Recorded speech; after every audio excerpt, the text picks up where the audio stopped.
The Raven by Edgar Allan Poe. Once upon the midnight dreary, while I pondered, weak and weary, over many a quaint and curious volume of forgotten lore, while I nodded, nearly napping, suddenly there came a tapping, as of someone gently rapping at my chamber door. "'Tis some visitor," I muttered, tapping at my chamber door. Only this, and nothing more. Ah, distinctly I remember, it was in a bleak December, and each separate dying ember wrought its ghost upon the floor. Eagerly I wished the morrow, vainly I had sought to borrow from my books surcease of sorrow, sorrow for the lost Lenore, for the rare and radiant maiden whom the angels name Lenore, nameless here forevermore. And the silken sad, uncertain rustling of each purple curtain thrilled me, filled me with fantastic terrors never felt before, so that now to still the beating of my heart I stood repeating, "'Tis some visitor entreating entrance at my chamber door, some late visitor entreating entrance at my chamber door. This it is, and nothing more." Presently my soul grew stronger, hesitating then no longer. "Sir," said I, "or madam, truly your forgiveness I implore.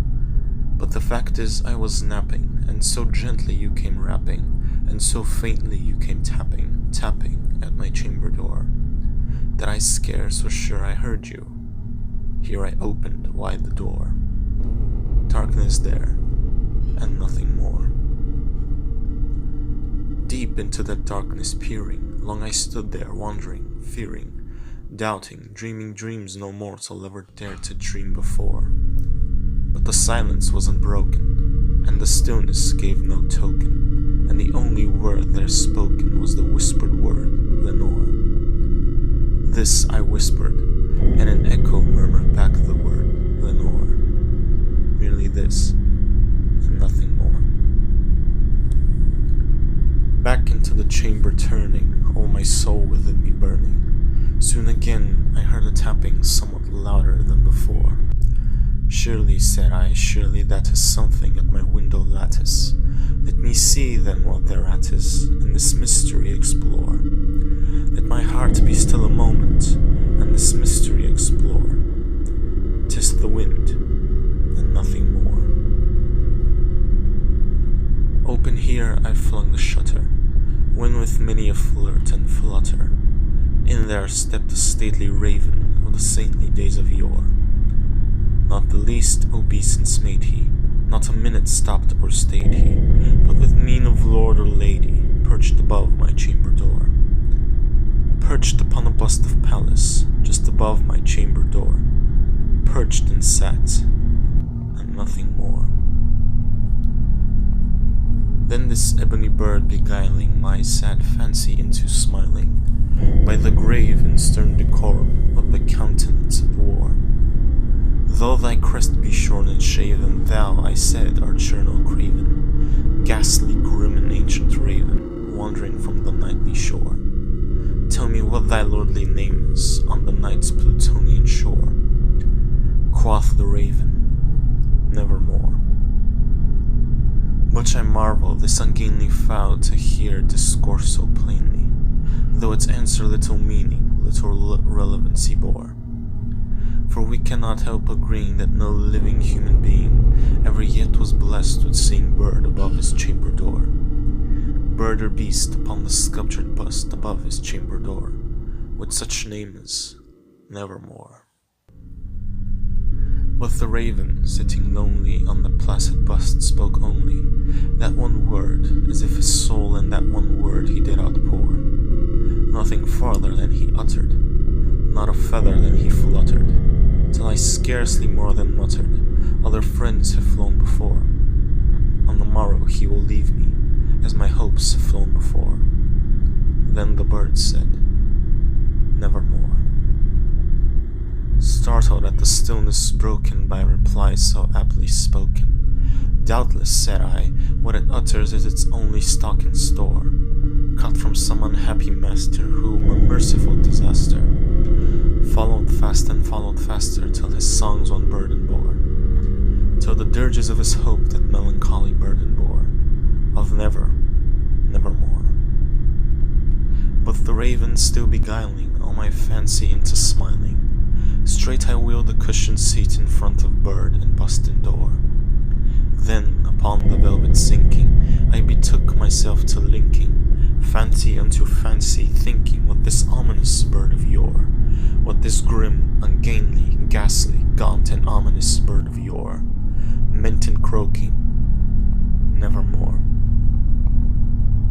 This I sat engaged in guessing, with no syllable expressing, to the fowl whose fiery eyes now burned into my bosom's core.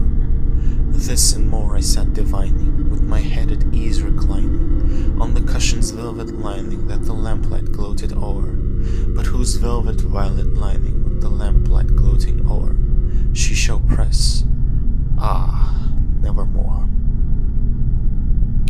Then methought the air grew denser, perfumed from an unseen censer, swung by seraphim whose footfalls tinkled on the tufted floor. Wretch, I cried, thy God had lent thee, by these angels he hath sent thee, respite, respite and nepenthe from thy memories of Lenore. Quaff, O quaff this kind nepenthe, and forget this lost Lenore. Quoth the raven, nevermore.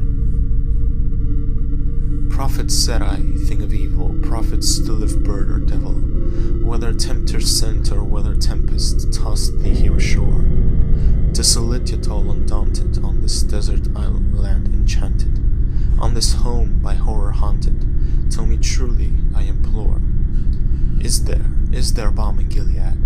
Tell me, I implore. Quoth the raven, nevermore.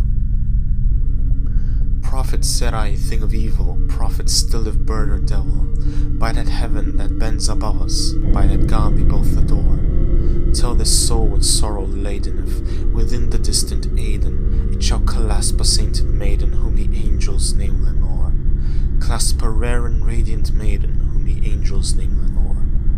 Quoth the raven, nevermore. Be that word or sign of parting, bird or fiend, I shrieked upstarting, get thee back into the tempest and the night's Plutonian shore.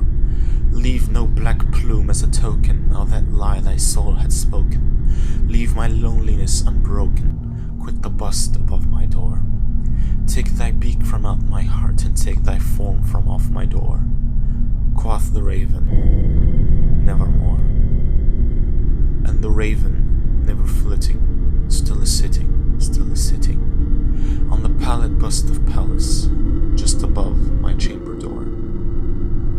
And his eyes have all the seeming of a demon's that is dreaming, and the lamplight o'er him streaming throws his shadow on the floor. And my soul, from out that shadow that lies floating on the floor, shall be lifted